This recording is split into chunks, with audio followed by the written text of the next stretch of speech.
Oke guys, kali ini kita akan mengomentari berita ya kan bahas tentang perkembangan RUU perampasan aset bagi koruptor. Nah, untuk mengetahui konteksnya, mari kita bersama simak beritanya. Kita mulai videonya. Selamat malam pemirsa, diksi perampasan memang terdengar menakutkan. Mungkin inilah kenapa RUU perampasan aset tak kunjung diundangkan. Dan belasan tahun RUU ini sekedar menjadi wacana dan kini pemirsa DPR bertekad memasukkan undang-undang perampasan aset secepatnya. Top Report juga akan menyoroti tentang pergantian menteri di awal pekan ini. Apakah mengganti sejumlah menteri ini menunjukkan Presiden Prabowo tengah melakukan introspeksi. Dan nanti jangan lewatkan pula di segmen terakhir Top Report pekan ini menghadirkan penelusuran di ruang cyber terkait dengan aksi anarki yang menyusupi aksi demonstrasi. Anda juga bisa berpartisipasi dalam jajak pendapat Top Report yang kami lakukan setiap hari Kamis melalui akun media sosial X @metro_tv dan juga akun Instagram kami @metro_tv. Pemirsa, bersama saya Handal Kafi, inilah Top Report.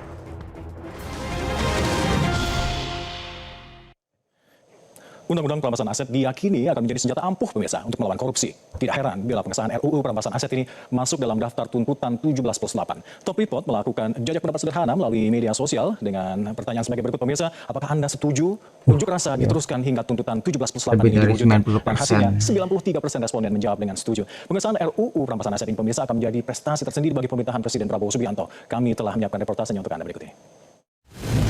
Tol dalam kota. Kalau kita lihat di seberang jalan sana juga aspirasi mewakilkan suara-suara kami untuk dapat mempercepat rancangan undang-undang perampasan aset.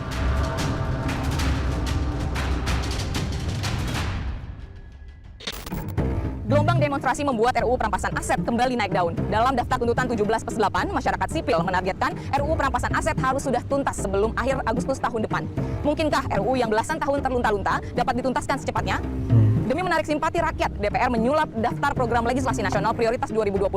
Dalam rapat pekan ini, Badan Legislasi DPR, DPD, dan Menteri Hukum sepakat mengubah komposisi dan daftar RUU dalam prolegnas prioritas 2025 untuk mengakomodasi 4 RUU. Salah satunya adalah RUU perampasan aset. Hingga pekan ini, Gedung Wakil Rakyat masih belum sepi dari demonstrasi. Berbagai elemen masyarakat terus mengawal tuntutan 17+8, salah satunya penuntasan RUU perampasan aset. Eksekutif memastikan pembahasan RUU perampasan aset kali ini berjalan lancar.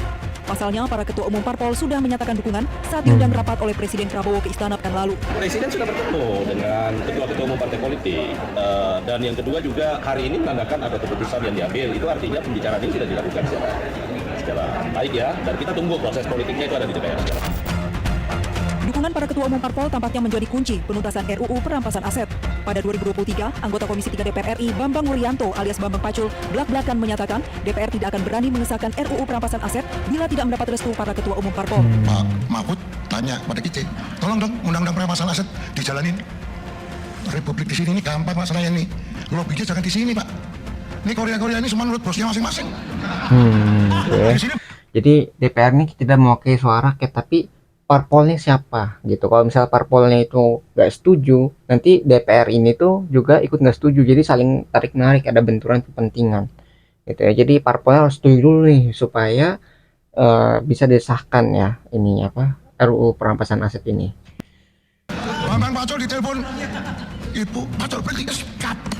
Gitu ya. Mungkin perampasan aset bisa, tapi harus bicara dengan para ketum partai. Gitu ya parpolnya. Teori saya, jadi permintaan jenderal langsung saya jawab. Bambang Pacul siap kalau diperintah. Mana perintah berani Pak? Sama dong? Ayo. Diksi perampasan memang terdengar menakutkan. Mungkin itulah penyebab RUU perampasan aset tak kunjung diundangkan. Delik ini pertama kali muncul atas usul Pusat Pelaporan dan Analisis Transaksi Keuangan di tahun 2008. Dipandang sebagai terobosan dalam memberantas korupsi, delik ini memungkinkan uang rakyat yang dicuri mudah diambil kembali. Naskah akademik RUU perampasan aset tindak pidana pertama kali masuk daftar prolegnas pada periode kedua pemerintahan Presiden SBY. Pada 2010, konon pembahasan sudah hampir selesai, tapi RUU ini justru keluar masuk daftar prolegnas. Pada periode kedua pemerintahan Presiden Jokowi, RUU perampasan aset bahkan masuk daftar prolegnas prioritas. Saat itu, Menko Polhukam Mahfud MD menargetkan RUU perampasan aset tindak pidana disahkan pada Juni 2023, bertepatan sidang pleno The Financial Action Task Force di Paris. Namun hingga akhir pemerintahan Jokowi, RUU perampasan aset tak juga selesai. Masih ketunda terus ya. Gelombang demonstrasi membuat RUU perampasan aset jadi sorotan kembali. Dalam daftar tuntutan 17+8, masyarakat sipil menargetkan RUU perampasan aset harus sudah tuntas sebelum akhir Agustus tahun depan. Namun DPR menjanjikan pembahasan dapat tuntas dalam waktu 3 bulan. Mungkinkah RUU yang puluhan tahun terlunta-lunta dapat dituntaskan dalam sekejap mata? targetnya tahun ini semuanya harus dibereskan, tetapi kemudian kita ini namanya meaningful. Harus memenuhi meaningful partisipasi publik. Meaningful itu adalah yang bermakna. Nah, maknanya adalah apa? Kita jangan hanya tahu judulnya perampasan aset, harus tahu seluruh publik apa isinya perampasan aset. Itu isi juga penting. Ada sejumlah substansi yang diduga memicu resistensi. Salah satunya norma unexplained wealth. Bila menjadi hukum positif, norma ini dapat menyasar para pejabat publik, termasuk anggota dewan dengan profil kekayaan yang tidak sesuai dengan pendapatan atau LHKPN yang disampaikan ke KPK atau tidak dapat dibuktikan asal-usulnya. Ada pula asas non-conviction based atau NCB, seperti Belanda dan Belgia, yaitu negara dapat merampas aset yang diduga kuat digunakan untuk diperoleh atau merupakan hasil dari perolehan tindak pidana sebelum vonis hakim dijatuhkan. Jadi khawatir si DPR ini hartanya itu diambil secara tidak wajar gitu. Misalnya ada sesuatu yang nggak ketahuan nih, ini asal usul dari mana? Jangan-jangan korupsi. Untuk kalau misalnya ini nggak bisa jelaskan hartanya, maka negara bisa mengambil harta tersebut. Jadi DPR ini mengkhawatirkan ketika ada perampasan aset ya, RUU ini ketika disahkan itu khawatir disalahgunakan gitu. Misalnya, wah ini nggak bisa jelaskan, nanti bisa diambil gitu. Khawatir kayak gitu. Ya makanya tadi ya sampai puluhan tahun tuh nggak disahkan karena tadi ya mungkin ada benturan kepentingan dan kekhawatiran disalahgunakan itu. Aset juga menyentuh berbagai jenis kejahatan berdimensi ekonomi seperti Itu penghindaran banyak pajak, ya. perdagangan orang, penipuan, penggelapan, dan perusakan lingkungan. Itu banyak banget ya. Kalau misalnya RUU perampasan aset ini bisa disahkan itu berarti menyasar banyak hal gitu, nggak cuma harta saja tapi keseluruhan gitu ya. Jadi ini kalau misalnya bisa disahkan dan baik gitu, ditegakkan dengan baik, harusnya ini bisa memperbaiki apa yang ada di DPR ataupun di pemerintahan maupun di masyarakat juga, karena kan ini perampasan aset bagi koruptor. Nah, koruptor tuh nggak cuma DPR, nggak cuma pemerintah, tapi masyarakat juga bisa melakukan. Maka ini semuanya bisa kena gitu. Jadi nggak cuma dari pemerintahan tapi dari masyarakatnya juga. Kalau saja Indonesia sejak lama memiliki undang-undang perampasan aset, ribut-ribut soal rekening gendut Jenderal Polisi tidak perlu terjadi. Tinggal dihitung apakah besar penghasilan masuk akal dengan aset yang dimiliki. Undang-undang perampasan aset juga akan memuluskan perampasan aset pejabat Dirjen Pajak Rafael Alun. Dalam kasus ini terjadi sengketa hukum terkait perampasan aset Rafael. KPK dan keluarga Rafael saling gugat di pengadilan. Apakah pemerintahan Presiden Prabowo mampu menuntaskan pembentukan Undang-Undang Perampasan Aset, sebuah pekerjaan rumah besar yang gagal diselesaikan dua presiden sebelumnya? Pembentukan Undang-Undang Perampasan Aset akan menguji apakah Presiden Prabowo benar-benar membuktikan komitmen anti korupsi. Delete ini merupakan instrumen penting, tidak hanya untuk memberikan efek jera, namun juga untuk memulihkan aset negara. Dari Jakarta, Nadia Soraya, Wani Saragi, Anissa Ramadhani, Metro TV.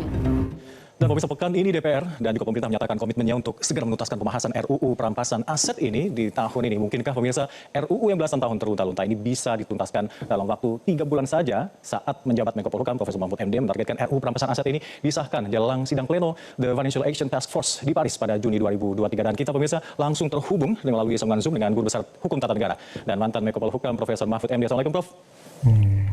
Langsung gimana nih Prof, pendapatnya? respon panjenengan seperti apa nih? Bahagia, happy karena setelah bertahun-tahun terlunta-lunta DPR nanti berjanji akhir tahun ini akan selesai RUU perampasan aset ini? Ya tentu saya senang sekali karena ini dulu bagian dari target pemerintahan Pak Jokowi periode kedua, dan sebenarnya pada periode pertama sudah diajukan juga tapi terus ada pemilu tahun 2018 itu terhenti. Ya kita bahagia karena berarti demokrasi masih hidup, aspirasi masyarakat yang sesudah disampaikan ke DPR secara prosedural agak sulit, lalu melalui aksi unjuk rasa yang besar kemudian direspon untuk segera dilakukan pengesahan atau pembahasan RUU ini. Saya tentu saja sangat senang. Jadi demo-demo kemarin itu benar berhasil ya. Berarti kita bisa benar-benar bisa mendesak ya untuk membuat suatu peraturan yang sangat genting ini.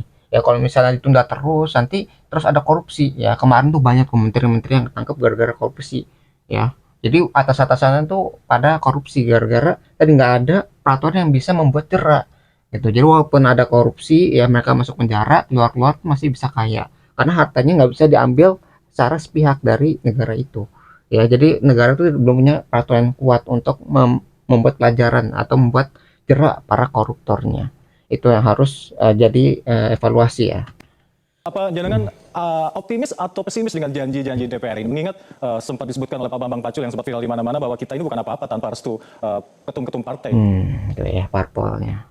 Saya agak optimis kali ini karena gelombang aspirasi rakyat itu terus menguat sampai hari ini ya, meskipun tidak unjuk rasa fisik tapi di media, di medsos dan sebagainya itu terus luar mengawasi. biasa. Dan kalau ini dibuat main-main, ditanggapi dengan seadanya mungkin akan susah. Tetapi saya optimis karena pemerintah sekarang kan sudah menjanjikan juga gitu. Apalagi yang bicara sudah istana ya, Presiden Prabowo. Kalau sudah Presiden bicara, saya kira tidak bisa menolak. Paling bisanya mencari-cari akal agar nanti RUU-nya itu bisa lebih akomodatif terhadap ketakutan di otak-atik orang lagi nih. atas undang-undang ini. Tidak apa-apa, ini demokrasi. Nanti apa yang ditakuti kita bahas bersama-sama. Yang penting pemberantasan korupsi itu harus jalan agar negara ini menjadi baik. Iya, khawatir ya kemarin misalnya kayak peraturan kemarin yang KPK itu yang bukannya memperkuat tapi malah memperlemah gitu ya. Jadi peraturannya tuh gimana caranya biar ada tapi tidak membuat atau mengusik koruptor sebenarnya. Gitu. Jadi di otak-atik supaya dilemahkan gitu. Khawatir seperti itu, kayak nanti ada nih RUU perampasan aset tapi isinya bukannya mendukung kuat untuk membuat jera tapi malah tadi ya diperlemah supaya koruptor itu masih bisa beraktivitas dengan mudah gitu di negeri ini. Jadi kasih celah hukum gitu ya. Jadi dimain-mainkan supaya ada celahnya. Itu khawatir seperti itu kalau kita tidak mengawasi dengan baik ya. Jadi jangan hanya ada tapi bagaimana isinya juga. Ketum-ketum partai ini kabarnya sudah sempat dipanggil Pak Prabowo ke istana. Seperti apa Anda melihatnya, Prof? Ya, saya kira itu kuncinya karena memang DPR itu kan tergantung pada partainya. Semua seperti dikatakan Mas Bambang Pacul dulu ya memang nunggu ketua. Kalau ketua tidak mengizinkan ya tidak boleh. Nah dulu juga kan begitu dengan Pak Jokowi kan, Pak Jokowi bilang saya akan panggil partai dulu tapi kirim surat ini dulu. Nanti ketua partai kalau ini tidak jalan di DPR saya panggil ketua partai. Kalau ketua partai juga tidak setuju ini saya akan keluarkan perpu di akhir pemerintahan saya. Gitu dulu Pak Jokowi. Nah, sekarang kan tidak perlu perpu. Sudah bisa jalan dibahas sama-sama. Gitu. Ya, Prof, target rampung akhir tahun ini apakah ini nggak terlalu cepat? Apakah cukup realistis? Mengingat nanti jangan-jangan banyak pasal-pasal yang dipangkas semacam itu karena terlalu buru-buru mungkin? Ya, begini. Tergantung mekanisme apa yang dipakai. Kalau mekanismenya diubah, dulu kan di prolegnas ini disetujui. Yang mengusulkan, yang mengajukan RUU itu pemerintah. Nah, kalau yang dari pemerintah sudah selesai, gitu. Tapi kalau DPR diubah menjadi usul DPR, mungkin mau dibahas lagi dari awal dan itu lama gitu. Oleh sebab itu, kalau mau pakai usul pemerintah tinggal dibahas. Yang disetujui bagian mana, yang tidak disetujui bagian mana. Itu saya mungkin agak percaya bisa selesai tahun ini. Dan itu tidak terburu-buru karena sudah lama. Dan orang banyak yang kadang-kala yang tidak setuju dengan RUU ini. Mereka tidak pernah baca RUU-nya sebenarnya. Tidak ada yang menakutkan dari sini kecuali koruptor yang takut. Kalau orang-orang biasa aktivis gerakan penegakan hukum pasti paham bahwa ini RUU ini bagus untuk pemberantasan korupsi. Tidak ada tindakan sewenang-wenang. Coba. Okay. Jadi bagi orang baik ini nggak ada masalah karena bagi orang baik dia akan menjalankan kewajibannya dengan sungguh-sungguh, dengan jujur. Jadi buat apa takut dengan peraturan yang tidak dilanggar? Nah. Yang jadi masalah adalah ketika ada orang yang korupsi ini. Jadi para koruptor ini yang takut ketika waduh, ini kalau misalnya ada peraturan seperti ini nanti harta yang sudah saya ambil, ya sudah saya manipulasi itu bisa diambil balik. Itu yang buat takut para koruptor. Jadi orang-orang jujur di sana, orang-orang baik di sana itu nggak bakal takut karena ya tadi hartanya bersih.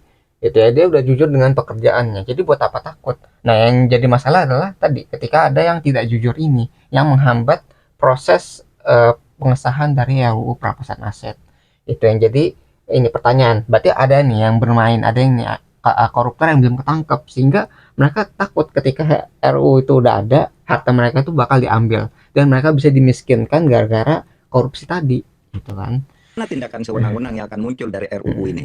Ada yang berkampanye hati-hati, undang-undang perampasan aset tuh besarnya, tebalnya 300 halaman. Anda belum baca, jangan setuju dulu. Nah, saya yang ikut buat kok itu hanya 42 halaman. Itu sudah termasuk penjelasannya ya 15 halaman. Jadi undang-undang itu hanya 68 pasal. Kan. Gitu. Ya, di bawah 100 halaman. Salah satu yang ditakutkan adalah ada pelanggaran HAM nanti di situ, Prof. Nggak ada karena undang-undang perampasan aset itu dilakukan perampasan terhadap harta-harta yang diduga diperoleh dari hasil tindak pidana atau diduga akan digunakan untuk tindak pidana gitu. Dan itu ada prosedurnya, pemidanaan terlebih dahulu, Prof. Meskipun tanpa ada pemidanaan. Tanpa ada pemidanaan lebih dulu. Jadi kalau dalam kasus perampasan aset itu ada dua prosedur hukum. Satu, proses pidananya jalan. Tapi proses pidana itu kan tidak bisa cepat ya. Kadang-kala orangnya lari. Kalau tidak ada perampasan aset sebelum orangnya ketangkap kan tidak bisa dirampas asetnya. Kadang-kala dalam proses pidana barang itu sudah dikonversi menjadi milik orang lain, menjadi milik diri sendiri. Itu tidak bisa diambil kalau tidak ada undang-undang perampasan aset. Padahal tindak pidananya jelas. Atau kasus yang terbaru ada orang. Jadi pinternya gitu ketika mereka korupsi uangnya tuh langsung ditransfer, misalnya diubah menjadi aset lain gitu supaya dia negara itu dia langsung bisa mengambil. Kalau misalnya dia masih berbentuk uang kan, wah ini uang nih bisa diambil gitu bentuknya. Tapi kalau misalnya dipindah, misalnya transfer ke keluarganya, transfer ke bentuk aset kayak properti, itu kan negara sulit untuk mengambilnya. Apakah ini benar-benar bisa diambil? Tidak gitu. Tapi dengan RUU perampasan aset ya itu maupun mau dibuat ke bentuk kendaraan, ke bentuk properti, mau transfer ke saudaranya itu bisa diambil. Karena itu emang disalahgunakan kan ada dananya gitu. Dan ini disalahgunakan dan itu bisa dirampas oleh negara. Ke Kejaksaan Agung dalam kasus BTS Kominfo 27 miliar. Ini sekarang udah jelas ini uang perkara apa, iya kan? Tuh. Nah kalau ada begitu rampas dulu lalu cari pelakunya, gitu kan bisa. Nah jadi tidak ada 300 halaman itu tidak ada. Kita bisa diskusi ini hanya dalam 1 jam kalau untuk materinya, gitu. Lalu mana yang disetujui, mana yang berbahaya, mana tidak, itu bisa dibahas bersama-sama dalam waktu beberapa hari. Kalau mau pakai yang dari pemerintah, gitu. Jadi idealnya mekanismenya lewat pemerintah bisa diselesaikan hanya dalam beberapa hari ya Prof ya. Baik, Tuh. baik. Ya karena draftnya sudah ada, sudah Udah dikirim ada ke tuh ya. DPR. Baik. Baik Prof, Draftnya kita akan udah lanjutkan ada. perbincangan kita terkait dengan RUU perampasan aset ini pemirsa. Apa sebenarnya membuat para elit politik ini alergi dengan RUU perampasan aset ini? Substansi apa saja yang membuat resistensi begitu kuat? Kita Apa akan bahas nih, selanjutnya. ya? Masih bersama saya. Poin-poin apa aja nih yang buat mereka takut ya? Kita lihat nih, sekalian dibahas. Ini tempat.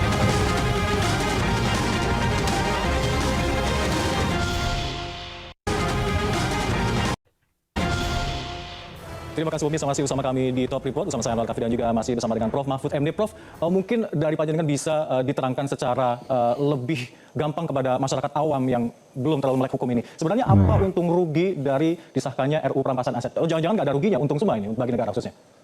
Bagi negara untung, tapi bagi koruptor akan rugi karena dia tidak bisa menyembunyikan aset hasil korupsi. Tuh, Karena gini, nggak hasil bisa korupsi itu ditransfer lagi. kalau tidak ada undang perampasan aset, meskipun korupsinya nyata di depan mata, tetapi belum diadili secara pidana karena orangnya sakit, orangnya lari, hartanya sudah dibagi dan sebagainya, itu tidak bisa dirampas. Dengan undang-undang perampasan aset ini bisa, itu dirampas. Jadi undang-undang perampasan aset ini membuka jalur baru di pengadilan. Ya, jalur baru itu artinya aset yang harus dirampas itu tidak boleh sewenang-wenang dilakukan oleh polisi, oleh jaksa, tidak. Itu dilakukan oleh pengadilan, tetapi bukan pengadilan pidananya. Pengadilan pidananya terus jalan. Jadi undang-undang pengadilan perampasan asetnya ini bisa dilakukan lebih dulu, tapi harus juga melalui putusan hakim. Jadi tidak bisa sewenang-wenang. Jadi ada 2 pengadilannya nih. Hakim yang memberi izin terpisah. merampas aset itu dilakukan melalui penyidikan, kemudian dibawa ke hakim. Hakim setuju untuk diadili, itu diumumkan ke masyarakat. Ini ada perampasan aset, siapa yang keberatan. Jadi orang yang merasa hartanya rampas sewenang-wenang itu maju ke pengadilan. Kalau sudah diputus pun nanti, misalnya benar kata hakim itu rampas, bisa kasasi. Jadi orang bisa melakukan intervensi dalam proses perampasan aset itu. Tidak ada sama sekali kesewenang-wenangan. Jadi gitu ya. Jadi ada 2 hukum nih yang berjalan, satu yang pidana, satu yang perampasan aset. Jadi bisa jangan saat pisah. Yang awalnya yang sebelumnya nih, kalau misalnya RUU perampasan aset belum disahkan, itu dalam satu jalan. Jadi kalau misalnya si pelakunya itu ya, yang koruptornya itu lari, sakit, itu tertunda gitu. Jadi bisa ngambil waktu gitu ya. Misalnya dia sakit nih atau dia kabur nih, itu kan sebelum ketangkep hartanya nggak bisa diapa-apain gitu ya. Jadi nggak bisa dijalankan secara terpisah. Nah, ketika udah disahkan itu nanti satu pidana, satu yang masalah perampasan aset gitu. Jadi bisa terpisah ya. Orangnya mungkin belum kena hukuman berapa tahun gitu, tapi artinya bisa diambil ya. Kalau misalnya RUU perampasan aset itu memang sudah disahkan ya, bisa secara terpisah dan bisa diatur. Oh, ini ternyata ini kerugian negara atau ini kerugian seseorang. Nah, kerugian itu yang bisa diambil dari orang yang telah melakukan ya, walaupun dia belum dihukum berapa tahunnya gitu, misalnya 10 tahun atau 15 tahun gitu. Nah, itu nggak masalah, tapi hartanya udah diamankan. Itu yang jadi untungan ya, sebelum dipindahkan gitu. Misal dipindahkan tadi kan ditransfer ke temennya, transfer ke keluarganya, ataupun ke dalam bentuk yang lain kayak properti, kendaraan, atau mungkin tabungan di luar negeri. Ya itu yang jadi masalah kan kemarin, gara-gara wah pintar nih koruptornya, mereka memindahkan kekayaan sebelum dapat diperiksa atau sebelum dapat dirampas hartanya, sehingga negara tidak mampu untuk mengembalikan kekayaan yang telah diambil gitu kan. Itu yang masalah. Benar-benar hasil korupsi atau hasil kejahatan, tindak pidana, ya itu memang harus dirampas. Jadi prosedurnya sangat ketat. Dan gini, membuat undang-undang perampasan aset itu menjadi semacam keharusan bagi negara. Karena UNCSC, United Nations Convention Against Corruption, itu tahun 2003, itu mengeluarkan ketentuan-ketentuan tersebut bahwa harus ada undang-undang atau harus ada mekanisme perampasan aset, harus ada mekanisme perampasan terhadap orang yang kekayaannya melebihi profil jabatannya, harus ada perampasan terhadap orang yang menyembunyikan harta dan mengkonversi harta tidak sah menjadi harta pribadi atau warisan atau apa, itu nanti dirampas dulu gitu melalui pengadilan. Diamankan dulu. UNCSC ini sudah diratifikasi di Indonesia melalui Undang-Undang Nomor 7 Tahun 2006. Nah, jadi sejak tahun 2006 itu sebenarnya kita terikat untuk membuat undang-undang ini, tetapi selalu bolak-balik di parlemen kita. Dan kita harus maklumi, memang harus hati-hati gitu ya, harus hati-hati tentang ini. Nah, oleh sebab itu menurut saya hanya itu, tidak ada yang perlu ditakuti dari undang-undang ini. Misalnya seseorang bisa dirampas asetnya kalau profil pekerjaannya, profil jabatannya dan kekayaannya tidak sama. Saya misalnya menjadi menteri 5 tahun. Berapa sih pendapatan saya jadi menteri 5 tahun? Nah, Taruhlah kalau dihitung. disimpan semua maksimal misalnya 6 miliar. Nah, tiba-tiba kekayaan saya itu pendapatan baru selama 5 tahun menjadi menteri itu kok jadi 11 miliar. Tuh Gitu. ya, Nah, yang di nggak situ yang 5 wajar. miliar itu bisa diduga karena profil pekerjaannya tidak mungkin karena Anda punya 11 miliar, maka nanti diselidiki, disidik ya. Gitu. Kemudian saya menjelaskan, enggak, ini saya tambah sekian karena misalnya saya mendapat warisan dari ayah saya mendapat kenaikan NJOP dari tanah-tanah saya yang dulunya ada di tempat terpencil sekarang ada di pinggir jalan tol sehingga mahal. Nah, itu sudah dijelaskan juga begitu ya bisa. selesai. Dan polisi atau jaksa yang katanya bisa memeras dan sebagainya tidak bisa. Karena begini, ini harus diselidiki dulu, diperiksa dokumennya dan sesudah itu belum boleh diambil sebelum mendapat putusan dari pengadilan. Gitu. Jadi nggak bisa semena-mena juga ya. Jadi yang dibilang salah gunakan enggak, tapi harus diselidiki. Ini emang harta gara-gara korupsi atau apa? Gitu. Kalau misalnya tadi kan, mungkin misalnya ada bisnis gitu, dia punya bisnis. Nah itu kan bisa aja nambah dari pekerjaan yang dia punya. Gitu. Jadi bisnis tambah pekerjaannya. Jadi harus ada penyelidikan. Jadi nggak semena-mena langsung diambil gitu. Kayak tadi kan misalnya ada warisan. Nah, warisan itu kan nggak tahu tiba-tiba warisan tanah. Tanah itu kan setiap tahun bertambah ya nilainya. Nah itu kan gara-gara nilai bertambah ya, uangnya juga bertambah gitu secara potensialnya gitu, karena kan nggak dijual dan orang ya semakin banyak dalam suatu tempat. Nah nanti akan menyebabkan kelangkaan tanah ini ya, akan makin lama makin tahun akan semakin mahal. Itulah yang menyebabkan tadi harus ada penyelidikan dulu, tidak semena-mena langsung diambil nih gara-gara nggak wajar, tapi oh ini ada apa alasannya nih, berarti bisa dibenarkan gitu, nggak tiba-tiba langsung diambil gitu aja ya, nggak seperti yang ditakutkan ya ternyata RUU perampasan aset itu seperti itu ya. Pengadilan negeri setempat lah. Oke. Nah, jadi kalau begitu aset sudah aman, orangnya lari. Sekarang ini banyak loh, Mas Hamdan, harta-harta itu yang diduga hasil korupsi tidak bisa dirampas karena pelakunya masih lari, pelakunya masih DPO gitu. Menurut hukum tidak boleh diambil. Nah, kalau ada undang-undang perampasan aset, diambil. Nanti orangnya pulang adili kalau lebih diputuskan Nah. yang dirampas asetnya 20 miliar. Ternyata vonisnya menyatakan tidak, dia korupsinya hanya 10 miliar ya kembalikan. Kan gitu selebihnya itu. Jadi tidak ada kesewenang-wenangan di sini. Cuma orang Jadi kalau misalnya orang kabur nggak masalah tuh, kabur mau keluar negeri, mau sakit, mau kemana-mana, mau sembunyi dan sebagainya, itu artinya sudah bisa diamankan terlebih dahulu. Nah gitu, itu yang aman nih. Jadi artinya udah diamankan nih, wah kira-kira berapa puluh miliar gitu. Nah ketika udah tangkep, dideteksi, wah nggak sebanyak itu ternyata gitu. Jadi itu bisa dikembalikan kalau misalnya kelebihan ngambilnya gitu. Jadi nggak masalah, yang penting di situnya tuh.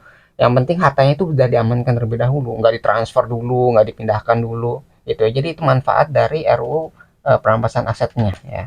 asetnya dirampas memang. Ya, koruptor yang Prinsipnya. tepatnya ya. Oke. Iya, koruptor yang ketakutan. Prinsipnya Baik, Prof. perampasan aset itu menjadi prinsip utama dari UNCIC itu. Iya. Gitu. Terkait dengan disahkannya ini, nanti yang paling jelas dampaknya adalah di situ ada pemiskinan para koruptor ini. Ini Nah, diharapkan yang itu. ada nanti efek jera. Jadi mungkin para koruptor lain yang ingin melakukan aksi serupa akan berpikir-pikir yang selama Nah, para koruptor itu ya, tetap difonis, manfaatnya. tetap melanggar bebas, tetap bisa menikmati kekayaan hasil korupsinya seperti itu, Prof. Gini, jangan Jadi kayak sebagai ini efek jerah juga. Bayangin kalau misalnya mereka berani melakukan, mereka berarti berani miskin juga. Jadi kalau yang ngeliat, wah apakah saya berani miskin nggak ini gitu. Kalau misalnya emang nggak berani, berarti kan jadi bentuk preventif. Jadi mencegah nih para pejabat, para aparat ataupun para bisnis untuk melakukan korupsi gitu. Jadi ada efek itu ya, efek jerah sama efek preventifnya atau efek pencegahannya. Sehingga sebelum korupsi mereka ngeliat, wah resikonya tinggi nih, daripada melakukan terus ketahuan, mending nggak usah korupsi sama sekali gitu. Jadi ada efek jerah dan efek preventifnya. nanti akan ada aturan pemberlakuan di RUU yang dibuat oleh pemerintah. Selama ini pemerintah tahu, saya tahu orang itu pada takut kalau diberlakukan harta saya dirampas semua. Itu ada satu titik di mana dikatakan di situ perampasan aset itu dilakukan terhadap kejahatan-kejahatan atau yang diduga kejahatan untuk memperoleh harta itu sesudah berlakunya undang-undang ini. Jadi yang dulu, yang sebelum berlakunya undang-undang ini dianggap sah. Tetapi sesudah itu lalu dilihat profilnya, Anda kerja apa? Dulu waktu diangkat menjadi pejabat hartamu segini, gajimu segini, kamu uang dapat dari mana? Tetapi sejak menjadi pejabat bukan harta-harta yang lama. Nah kalau undang-undang aset ini berlaku nanti, maka harta-harta yang lama itu dilaporkan, misalnya sesudah disahkan tanggal 20 Oktober transparansi. misalnya, hari setahun pelantikan Pak Prabowo disahkan hari itu. Nanti pemerintah buat peraturan dalam waktu 2 bulan semua pejabat itu melaporkan hartanya yang ada sekarang. Itu tidak akan dikaitkan dengan perampasan aset gitu, sehingga aman hartanya yang sebelum berlakunya undang-undang gitu. Tapi ingat kalau terjadi bukan soal perampasan aset, korupsi juga tetap dilacak meskipun hartanya ada sebelum undang-undang perampasan aset ini, tetapi tidak dalam konteks perampasan aset. Mungkin dalam konteks pencucian uang, mungkin dalam konteks korupsi. Itu bisa untuk harta-harta yang ada sebelum perampasan aset ini. Tapi kalau perampasan aset jangan takut, kita sepakati dulu. Sejak berlakunya undang-undang ini, semua pejabat diberi waktu 2 bulan melaporkan hartanya dan tidak akan dipersoalkan dalam konteks perampasan aset. Itu selesai semua, karena orang takut dan memang harus di cut off ya, harus dipotong lah. Nggak usah yang lalu-lalu dicari lagi lalu dirampas aset. Baik, Gitu. Prof. Ada analis yang memberi masukan bahwa jika Presiden Prabowo-nya serius, bisa dong Perpu dulu diterbitkan, Prof.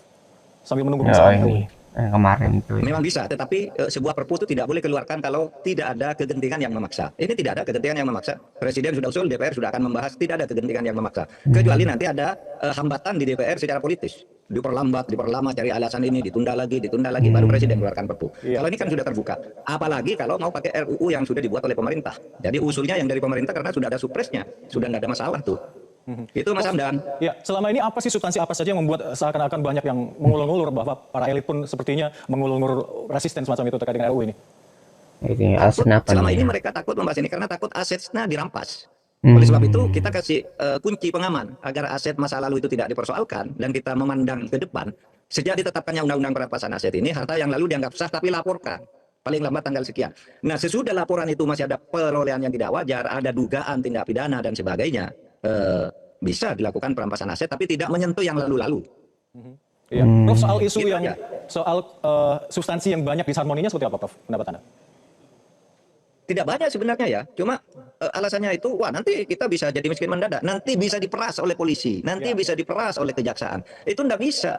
Kenapa diperas? Karena yang memutuskan itu pengadilan. Cuma pengadilan sendiri malah tindak pidana tapi diselesaikan secara perdata dengan pengadilan sendiri yang menetapkan tuh hakim. Misalnya si A korupsi, orangnya lari tidak ketemu, rampas asetnya melalui permintaan ke pengadilan. Nah, perkaranya yang lari ini cari terus sampai ketemu, tapi asetnya dirampas dulu. Karena kalau enggak, nanti dia lari diamankan. sampai daluarsa baru pulang, habis, nggak bisa dilakukan tindakan hukum gitu. Maka ini diambil dulu dan itu tidak bisa diperas oleh polisi maupun jaksa. Karena apa? Ini nanti ke pengadilan perampasan aset, bukan pengadilan korupsinya. Pengadilan korupsinya nanti terus jalan sendiri. Nah, Prof, pengadilan perampasan aset itu bisa dilawan. Terpisah ya Baik, ini Prof, ya, terakhir, hukumnya. Terakhir, Prof, mengingat waktu kita singkat, Ya. sejauh mana peran Ya. partisipasi publik untuk terus mengawal RUU perampasan aset ini? Ya, jangan sampai lengah lagi Sangat kita. penting karena selama ini kalau dipercayakan kepada lembaga formal politik itu selalu macet oleh Nah, hambatan-hambatan politis di DPR. Tapi halnya seperti sekarang sesudah terjadi peristiwa aksi besar-besaran bulan Agustus selama sekian hari itu ya hasilnya DPR pun pada setuju akan segera membahas. Iya, kita Presiden terus Prabowo juga mendesak, ya. dalam beberapa kali pertemuan, terakhir pertemuan dengan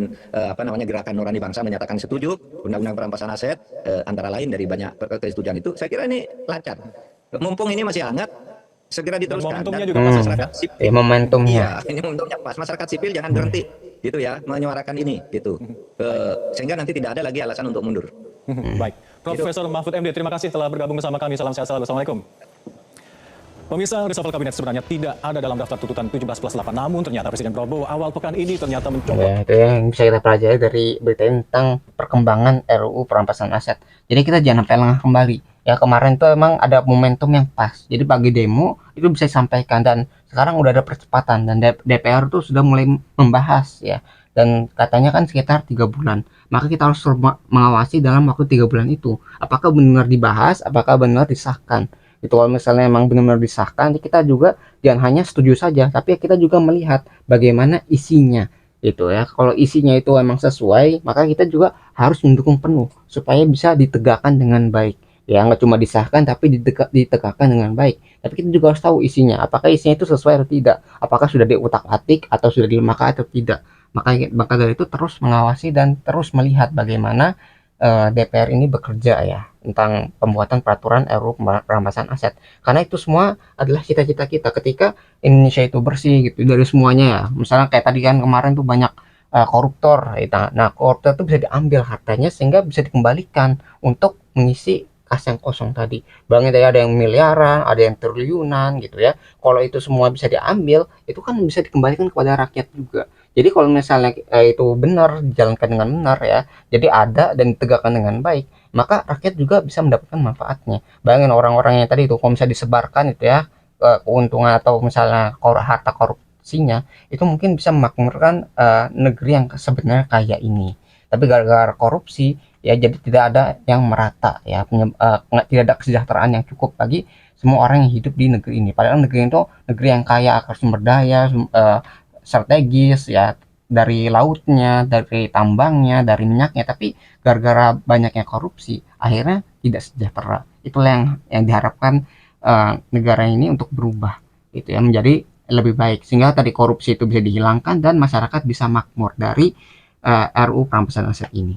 Ya, mungkin itu yang bisa kita pelajari dari berita ini. Nah, kalau kalian tertarik dengan sumber videonya, link sudah saya cantumkan di deskripsi video. Nah, mungkin sekian yang bisa saya sampaikan. Semoga video bisa bermanfaat. Kurang lebih mohon maaf. Kita ketemu lagi di pembahasan berikutnya, insya Allah.